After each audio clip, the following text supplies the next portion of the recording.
We realize it's easy to get confused by the numbers when we're talking about hydroxyapatite, so here's a quick and easy explanation. We use a recipe for our toothpaste, just like you use a recipe if you're baking cookies.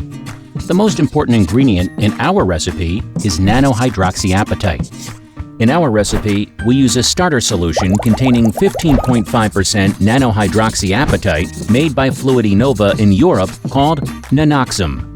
That's because the SCCS in the EU reviewed the research and has designated this type of nanohydroxyapatite as being optimal for efficacy and safety. As far as we know, Fluidinova is currently the only manufacturer of nanohydroxyapatite to meet the strict standards of the EU's SCCS. So here's our starting point. Fluidinova's formula at a 15.5% concentration. Now we put 20% of this formula, by weight, into our toothpaste like this. We also add other important ingredients to our toothpaste. These include water, prebiotics, and L-arginine to make a perfect paste and to help feed your good guys. Now let's look at our recipe once we mix it all together. Since our 15.5% solution of nanohydroxyapatite makes up 20% of our toothpaste by weight, a little math shows us that a total of 3.1% of our toothpaste is now made up of nanohydroxyapatite. Okay, so let's do the math.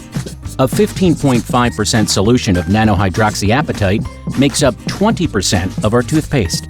15.5% times 20%, or 0.2, equals 3.1%. In other words, by the time we finish, our toothpaste contains 3.1% total nanohydroxyapatite, and research is showing that a final nanohydroxyapatite range of 1 to 3% is optimal for sensitivity, remineralization, and whitening, with concentrations up to 10% being acceptable and within the safety standards. Again, this starts with a 15.5% nanohydroxyapatite solution. See all the research and white papers here on the site for a deeper dive into these numbers. In the future, we hope that all companies start indicating the total concentration of nanohydroxyapatite in their final products to ensure optimal efficacy, and the sourcing, size, and shape of their hydroxyapatite particles to ensure optimal safety. By advocating transparency, we hope it inspires others to follow.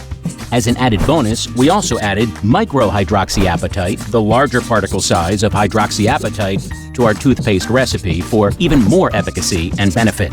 And here's one final note for dentists. Our varnish, available only at dental offices, contains 57.34% of the same Fluidinova's Nanoxum version of nanohydroxyapatite by weight.